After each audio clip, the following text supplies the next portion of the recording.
I mean, Gratitude is the biggest thing. So changing that mindset of when you say, oh, I have to work out today and I have to do this, it's like, no, you get to. That's a privilege that you should be grateful for, Instead of hating your body and feeling like you have to exercise, you should love yourself and be grateful that you get to exercise. You know what I mean? Yeah. So many people would fucking trade places with you and they don't fucking get to go to the gym. Yeah. You know what I mean?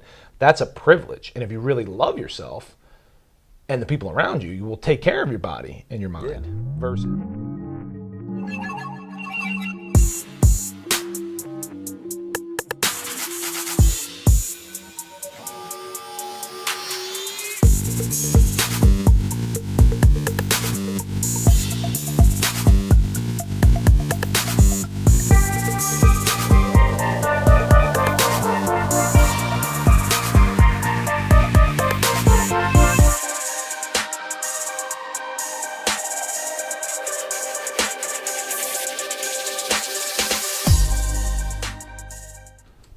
All right, everybody. Welcome back to The Bridge, where everything is connected. I'm Sean Nixon. John Matthew over here. We got some different. We went over mental last time. So in that our layers of health here, this is our second layer. Not second, but the next layer layer we're going to be going over is physical and movement. So Sean, you want to talk about scheduling a little bit? Because most people, if you don't have a trainer or if you're not experienced where you have created your own programs, and you're just curious about how to, for my goals, what do I got to do to set up something that's going to last? Why do I need to set up something that's going to last? And what movements will benefit me? What doesn't benefit me? We're going to go over that first. Well, I love what you said right there, for your goals. Yes. So first of all, you got to figure out your goals. Yeah. And I always like to have like a fun long-term goal, which is like a bigger dream that you're going to slowly chip away at. But a real goal should be somewhere to be able to accomplish around 3 months, or at least, that's like a cycle for me, is like 90 days, like a 3-month goal. But then if you want to talk about like a meso goal and a micro goal, I always have like the focus of the week or purpose of the week, intent of the week, and then specifically purpose and intent and focus and what you're trying to get out of each training session in all different modalities, which we'll get to when we talk about types of movement. But, whatever your goal is to increase strength, rehab an injury, lose fat, gain muscle, I think 90-day blocks and chunks are good to look at it, because that's, it takes approximately 40 days for the nervous system to adapt to a new stimulus and approximately 40 days for body composition to catch up after that. So you're looking at almost 90 days, which is almost 3 months, which is not coincidentally about the same time it takes neurologically and psychologically to form a habit. Like if you can force yourself to do something for 90 days, that's when the neurons start to wire together and you form new habits. It's harder, maybe takes longer to break old bad habits, but that's how long it takes to form a habit. Gotcha. It's approximately 90 days. Yeah, in terms of that, which is, I guess, one of the main reasons talking about scheduling is because of getting yourself into a habit, getting yourself, preparing yourself for success for your goal. Because a lot of people set yourself up for success. Yeah, a lot of people go into it wild, or randomly. Like I've done that before when I first started. You just kind of don't know until, or you find one single. Yeah, you're like, I'm going to go to the gym today, and you get there, and you're like, what am I going to do? Scratching your head, it's like, I think I'll use that today. That seems right. Like yeah, or even second level up might be like, I'm going to do back today, and then but you haven't figured out exercises or sets or reps or why or how. Specific exercises. Why is huge. Why is huge. So it can seem like a lot, again, if you're just starting out and having intention for every single thing, but once we figure out your goals and then reverse engineer that to figure out your why or your purpose to achieve those goals, right? Then within that, you'll have a why and a purpose to achieve each mini goal, like I said, for intent of the day. Yeah. So I like to look at my shit on like a Sunday real quick and plan out like where and how and why I'm going to do what I'm going to do that following week. And then the night before, I look at the specific what of exercise selection, sets, reps, the order of it. Rest periods is kind of depends on intensity and et cetera. But yeah, so just asking you, so when you sit down, so for someone's watching this, they're prepping themselves for weight loss. That's a very common one. Body fat loss. Are you starting with you say you start with a 3-month goal and then work back from there? Yeah. With your main goal in mind, right? If I just want to lose weight, you tell that person to maybe that person maybe needs to get more specific, right? That's a big part of setting the goal, right? Yeah, because some people are like, I want to lose weight, Well, and how then I'm much like, weight? okay, right. Well, yeah.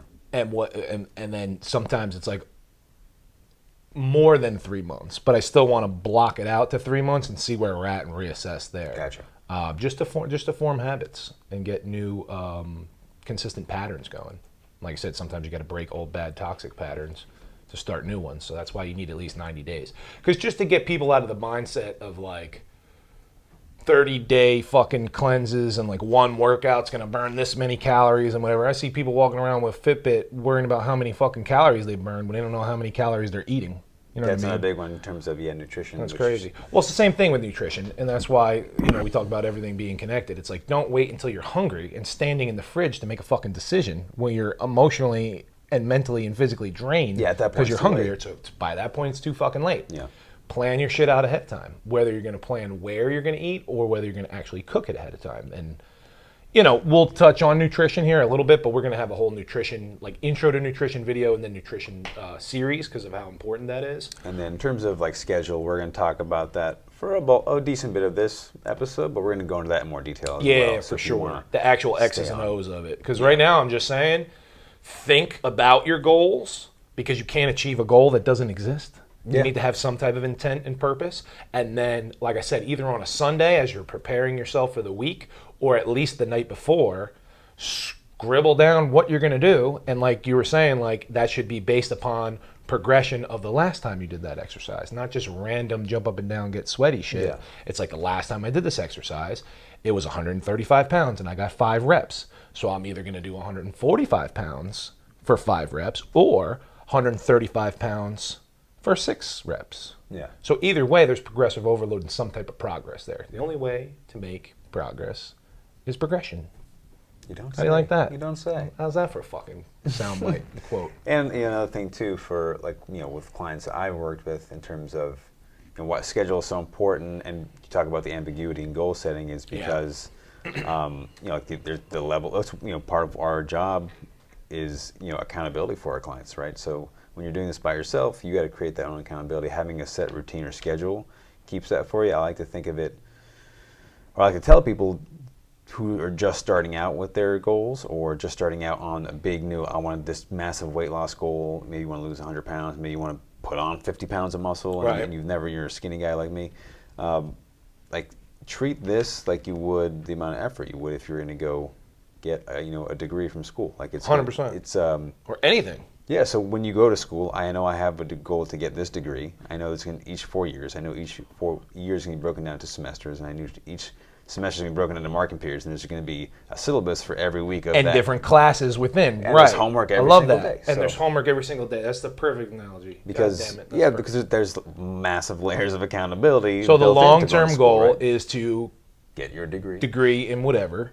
Each year is broken down. Each semester is broken down. Each class is broken down. And then within each class, there's, like you said, a syllabus and a marking. Because also that gives people the expectations of, again, like people want to get to their goal in like, and it's not their fault for thinking this, they just don't know, but like 3 to 6 months, I want to lose 50 pounds. Someone who doesn't have any concept of what it means to lose weight and body fat and how the body actually works and the time and conditions it takes to achieve this. Yeah, we should definitely do a goal setting and fear setting episode because so many people either have like lofty fucking dream goals. They want to fucking bench 500 pounds, run a marathon in 3 fucking minutes, lose 50 pounds, and fucking do all this shit. And then some people are like hold themselves back and they're like, oh, I never even thought about my goals. I don't even think I can achieve that. Because You know if what they I mean? did think about their goals, that the responsibility of that is a lot. But Yeah. I'm here to help you But either stay. way, right. don't be afraid, man. It's all good. But either way, they're afraid because they're setting, the other person is setting some lofty goals that they know nobody will ever call them out. And I'll never get called out on my bullshit, so I'm just Yeah. going to make some crazy fucking goal. And the other person's not even taking the step towards that. And both are making decisions out of fear, which is going to stifle growth or whatever. And we never make this about business, but that is this podcast or whatever, but that's one of the major keys of getting a trainer. Like you said, accountability and programming. Not just Yeah. the fucking high fives and the sets and the reps and the exercise selection, but to scientifically periodize the program so you're on the most efficient and safe and best optimal path to your goals, but also helping you create those goals and seeing that vision. Because that's the definition of a real leader, somebody that has the foresight to see the future that no one else can in a positive way, no matter where we are now. And then to raise everyone's emotional level so that they can see that vision, and then that they're on the same path, leading from the front and leading by example. You know what I mean? So raising everyone's emotional level to be on the same page. Because anytime I'm doing it for myself, like I always used to say, let me back up. I always used to say like I'm not creative or not artistic or whatever, just because I can't draw and sing and whatever. Traditional idea of what creativity is supposed to be. But like I can just look in the mirror and say, oh, this person needs more hamstrings, or this person needs this stretch or corrective exercise, or in 3 months they could look like this. So when people tell me their goals, I literally vision it and then just reverse engineer that and make it happen. So it's like, as a trainer, your job is that, you know, their goal, whatever their goal is, you don't want to impose goals on them, but whatever the client's goal is their point B. And then you have to assess their point A of where they are, and then just reverse engineer the steps you would take to get there, which is programming. That's a huge one too. I like that because I have friends who say that all the time. Because like I studied art, people will tell me you're not creative. I'm like, you're lying. The essence of your being is creation. And that's more of like a label that people say, like creative is only like drawing. I'm a painter. I can draw things. Right, like painting is what you think when you think of the word. But creating is just creating anything. Like anybody who's creative, visioning is creative, something, right? and then like a sculptor. Creating, you know what I mean? programming. He has to see that as a famous quote. But you know what I mean? Michelangelo and shit, when he created the statue of David or whatever, he goes, I didn't create shit. David was already there. I just knocked all the other shit out of the way. Exactly. Because he saw it beforehand. Yeah. Because if you think about how the fuck you're gonna take like a square block of whatever it was, marble or some shit, right? And chisel away the right spots, right? But that's not how he was envisioning of it. It was already there, and he was knocking other shit out of the way. And I kind of think of muscle the same way. Well, yeah, it's in art. You know, I never got super far in art, but it's a pretty basic term: the additive and subtractive, right? Additive is I have nothing, and I'm adding things to make it look like something. Subtractive is there something there I'm taking away, right? So you can apply that to, again, sculpting your body as use that example, right? Absolutely. I just love the example you gave of like school. So it's like I've seen so many people that are like academically brilliant but can't fucking tie their shoes, and they think like fitness is like above their head or something like that, but it's the same fucking thing. Yeah. Everything is connected. And I like what you were saying, like that switching of the mindset gets you into like a growth mentality out of like a fear mindset of like, oh my God, I can't do it. But it's like, well, and then I like and then I use that for myself, additive and subtractives, because if it just changes again, it's a perception shift, right? If I have to add more things, it's like I don't have these things. I got to put them on. So where do I get them if I don't have them? Never had them. Subtractive is it's already there. What do I have to remove? What obstacles do I have to remove in order to let that come forth, right? Yeah, I love it's that. already there. wow. Whether it's even if it's Especially if you're like losing weight, that's such a, because that's just like where my mind goes. It's like I need to do this, and this. It's like, or you need to see like where your unhealthy eating patterns are. What can you let go of? What can you let go of? It's like, all right, at this time of day I get hungry or whatever. How do I stick to my plan and my caloric deficit? You're letting go of your old bullshit patterns, not like adding more shit. And that's just like a natural instinct is to say that I'm not where I want to be because I don't have the right things. More. I have too many things, some of which are hindering me from getting to what I want to be. So, love it. Just perception shift. Love it. And let's get into, speaking of goals, to the different types of like movement there are, just in general, and then how that relates to people's goals. So many different ways to break that down. Yeah, so many different ways. Just in general. A million different ways to break it down. The way I like to keep it simple is like low repetitions, right, of resistance training, higher repetitions, and then sport-specific stuff, active recovery, and then like endurance we'll get to, right? So by low repetitions, if we're talking resistance training and strength training, we're talking less than 5 repetitions at a high intensity. So closer to your 1 rep max, heavy weights, heavy lifting, right? Yeah. But I'm also talking about the power energy system, not only strength, but power generation. So that would include sprints, jumps, med ball slams, plyometric stuff. In the same way that the high repetitions would not only be including like a hypertrophy rep range to build muscle, 8, 10, 12, 15, 20 reps or whatever, but also long distance bouts of circuits, WODs, running, you know what I mean? Because proper running is just flexion and extension of the hip, knee, and ankle over and over again while your heart rate is elevated. Yeah. So how is that any different than doing a superset of 30 and 30 when your heart rate's elevated. Just a resistance element versus a cardiovascular. So going back a sec for people who don't know, just break down real quick. Like you said, energy systems, and that's a big word. Or it seems like a big idea, but it's really simple. So just break that down real quick, for people. So you mean like power versus strength? Yeah, you strength? said power, right? So power versus strength. Yeah, like force generation. So because people see hypertrophy versus strength versus power. yeah, versus like endurance, strength. right? Yeah, strength is the ability to produce force, the same way that stability is the ability to resist force and hold a position, whereas power is to generate more force within that. So not necessarily gaining bigger muscles, but just producing more force to be either jump higher, lift heavier, run faster. Yeah, like speed is a big speed is a big factor. Acceleration. Yeah. Yep. And then a hypertrophy, because I feel like that's what most people's heads are at in terms of what they kind of go. They Yeah, like hear 3 muscle building. sets of 10. So yeah, exactly. hypertrophy That's just the means classic. larger muscle tissue, right? So that's going to need a little bit more time under tension, along with increasing the load on the muscle, right? So that's a little bit higher of rep range.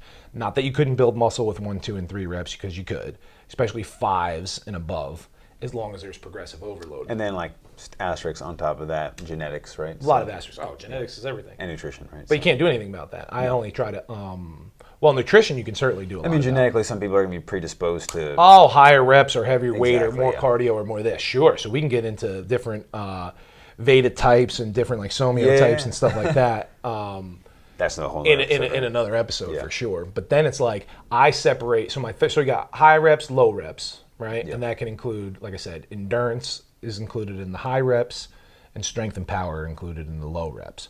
But my third one is like sport specific or skill stuff, right? And I completely separate that out, because it's like you should be getting stronger, bigger and stronger. So let's include number 1 and number 2 in the basic human movement patterns of pushing, pulling, hinging from the hips, squatting, and then gait. So gait would be like running, jumping, weighted carries. Yeah. Hinging from the hips would be like a deadlift. Bending at the knee would be like a squat or a lunge pattern. Pushing would obviously be like a bench press or a push-up, or like an overhead press, so pushing and pulling horizontally and vertically. And then obviously pulling is like a row or a pull-up, right? Yep. So getting stronger and more stable and more mobile, but we'll break that down in another video, is like getting stronger in each one of those movement patterns will transfer over to athletics. Yeah. And you should be training that skill or technique or sport specificity outside of the gym. That's something entirely separate. You know what I mean? So the example is like I've seen people hook up like a cable and try to throw it like a baseball under resistance, or try to swing a fucking tricep rope like a golf club or something like that. That's just fucking up your mechanics big time.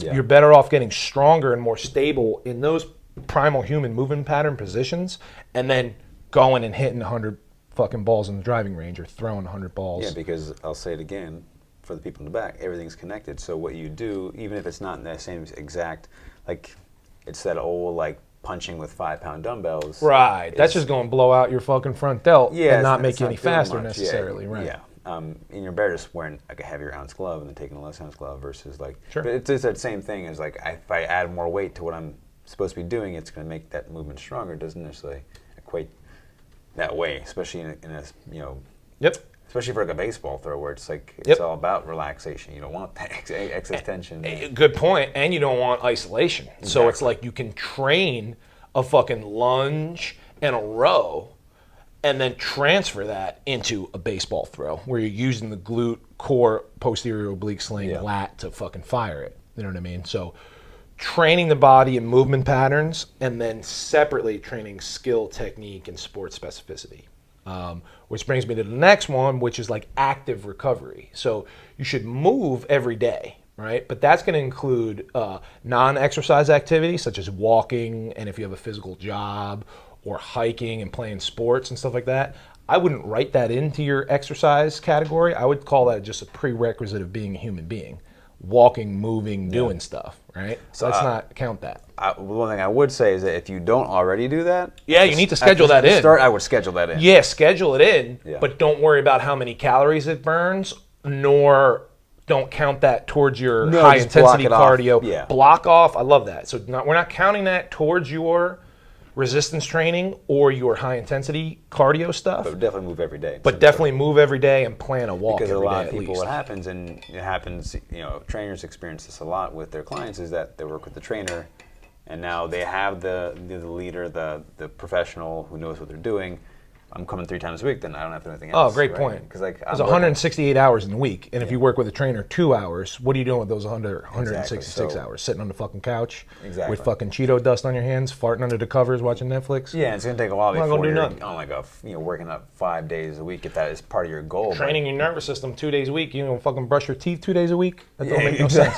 exactly. You're training more patterns outside of the gym than you are in the gym. 100%. Right? So, That's the point. Well said. So just getting into the pattern of just moving in general. So 2 ways to practical homework for walking as far as programming out a walk. Yeah. I would say 30 minutes first thing when you get up, if you have time. If not, you definitely have time 30 minutes before bed, like at night, or even better, 10 minutes after each meal. So 3 10-minute walks before, right after breakfast, lunch, and dinner.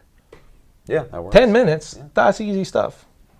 Yeah, but what am I gonna? Easy fucking stuff, but life is Facebook hard. scrolling takes Oh a lot my of time. God, fucking scrolling on your fingers.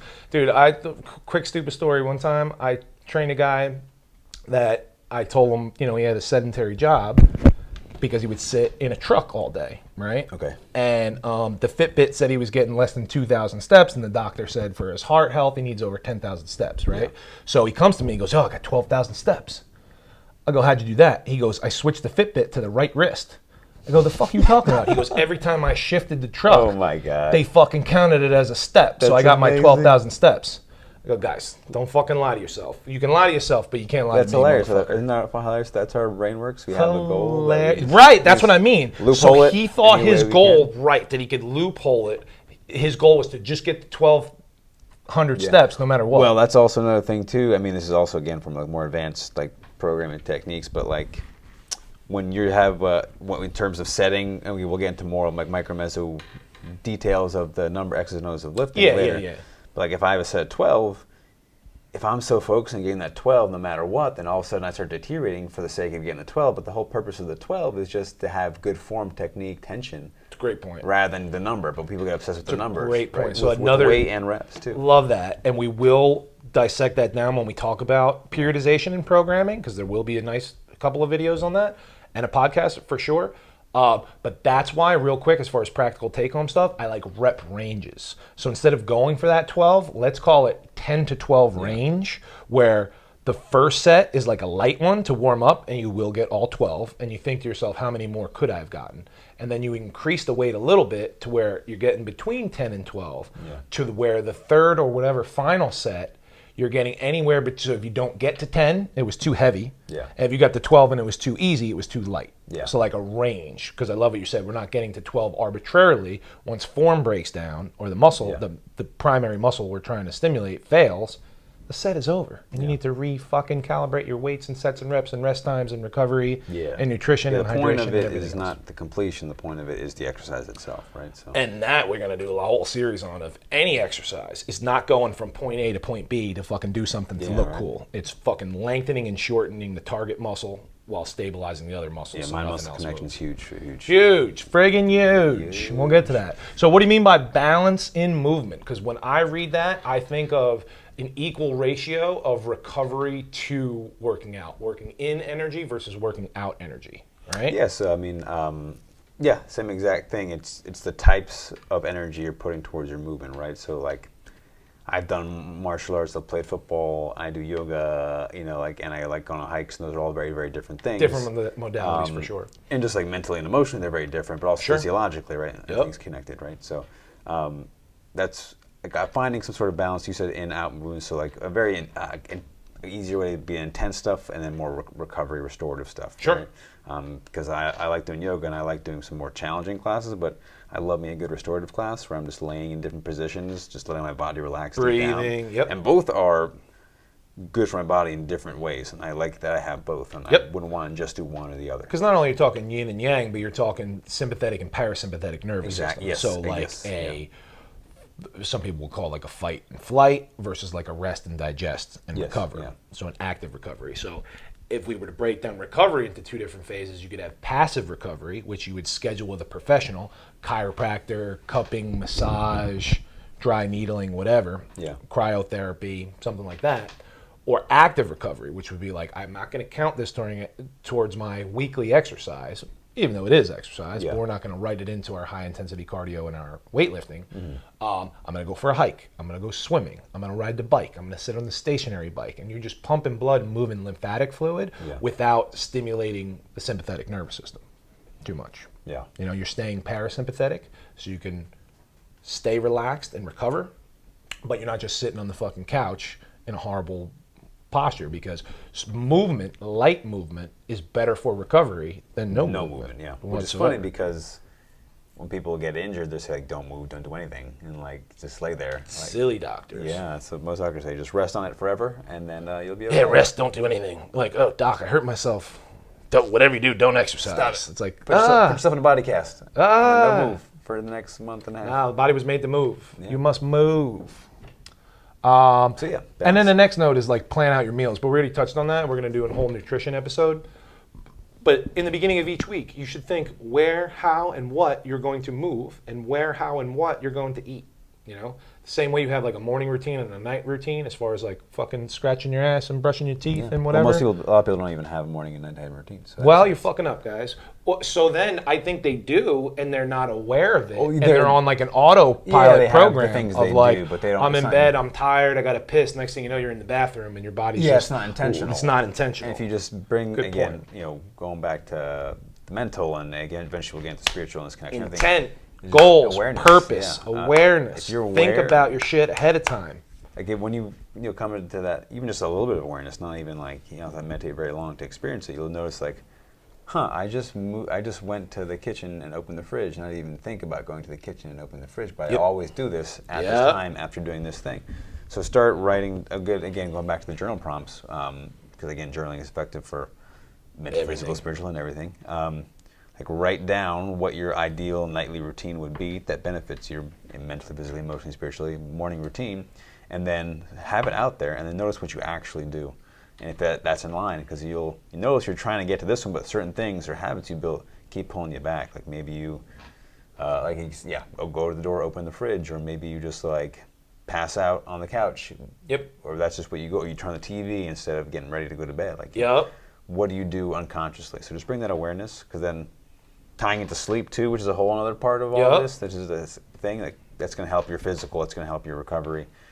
That's the ultimate passive recovery, is just sleeping right there, right? So, Yep. which is massive for gains or losses in terms of body fat loss, muscle gain. Yeah, I mean, and nobody just ever health in general. got stronger or gained muscle or lost weight in the gym. Nobody ever. Yep. Exercise is a stimulus that disrupts homeostasis in the body, and that recovery period happens during REM sleep. So if you're fucking not drinking water and not eating right and not sleeping properly, and you think you're fucking Captain America in the gym, you're fucking up. You're holding yourself back. Yeah. Nutrition, sleep, hydration, and exercise are equal parts.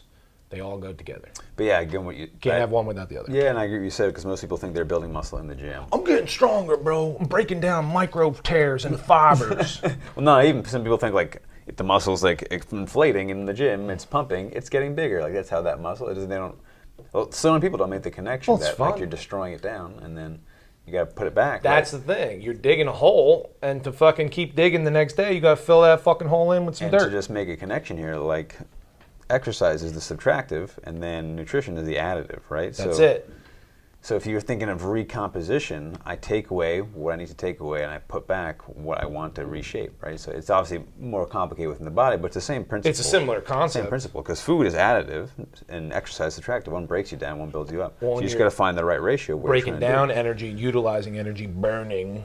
right? And calories. if your goal is to subtract more than you're adding, then where do you Yeah. where do you manipulate that? You manipulate that in the exercise, but it's easier to manipulate that in the additive part, and vice versa, right? If you're trying to 100%. put on, I need to add more. So it just 100%. sculpt. I love it.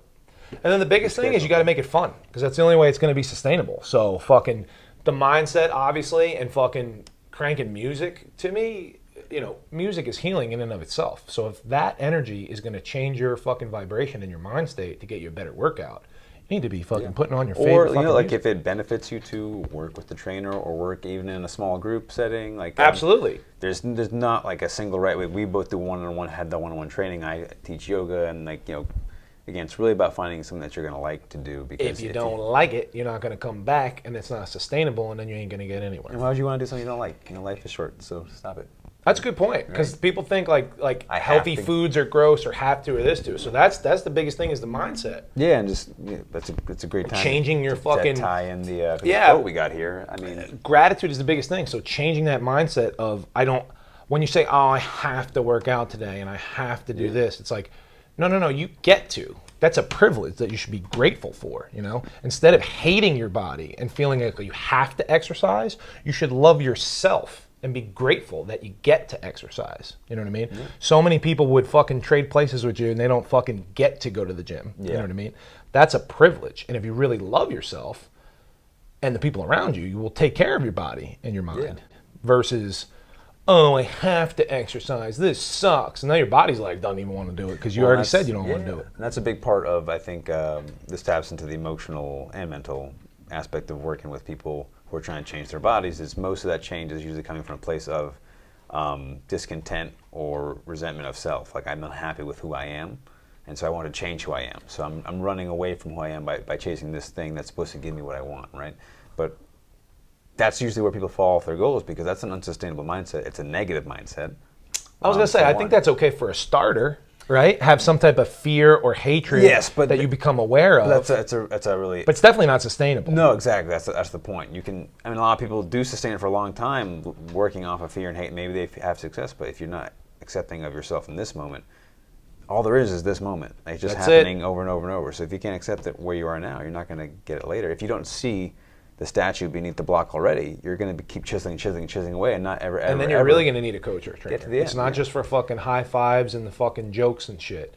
And sometimes it's more than just the science of the programming and stuff like that. Yeah. It's exactly what you said. The accountability and the leadership of having a vision that they can't see and believing in someone and then actually backing it up and fucking putting in the work. Yeah, it's like it's really less of like a client trainer relationship. It's a team thing. It's a team. It's always a team thing, and it's a fucking more of a student and a teacher because they should be better when they leave you. Yeah, and a good teacher's always learning. Or a good teacher's always a student, so they're going to be. You don't ever want somebody who's going to condescend to you or think they know everything. And the best leaders don't do that because they know they don't know everything.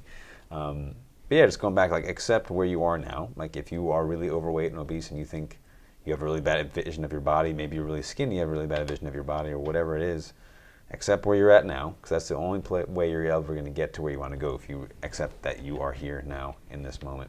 And so having something you like to do can take your mind off if you're coming from that place of I don't like my body or who I am or whatever like that. That's okay to feel like that because that's how most people Yeah, that's feel normal. Like. Yeah, that's okay as long as you're aware of it. Guilty about it, be aware of it, and find something you like to do. Find a person that can help you out and become a teammate with you and help you realize that those are all just illusions that are planted in your mind. Obviously, it takes time, but that's how you get the 3-month block to stay a 3-month block instead of like a week and then I fall off, right? Is by having something you like to do, by having a group of people around you that support you, and then accepting whatever comes your way. Yeah, I love that too as far as like the blocking it off so you could actually get there. Because if your long-term goal is to gain a bunch of weight, lose a bunch of weight, gain a bunch of strength, and you know in reality that's going to take years, but not willing to put in those first 3 months, you're never going to get there. Yeah. Which reminds me of like, I believe it was Andy Stumpf, Navy SEAL, talked about Hell Week and shit. He's like, if you think you're going to make a week by saying, oh my, I only got to make it to Friday, you are fucked because they don't get to fucking eat, sleep, water, nothing, right? So all he was thinking about is I need to make it to the next sunrise. And once he saw the sun come up, the next one, small checkpoints and mini victories along the way. So always be proud of your little victories. That's staying present right there. Right? And that's staying present right there, not fucking holding yourself back with your old bullshit, which ties into what we've been talking about on every fucking episode here, and we'll continue to talk about is letting go of your old nonsense. Wrap us up with what you were saying before. Letting go of things is more important to achieve your goals instead of gaining and adding.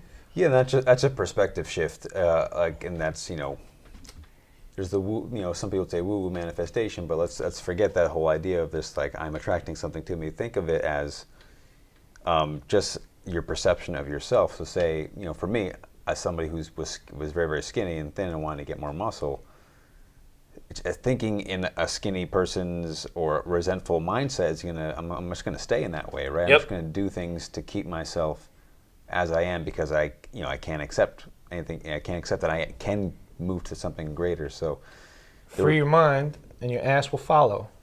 that's a good thing. That's a good.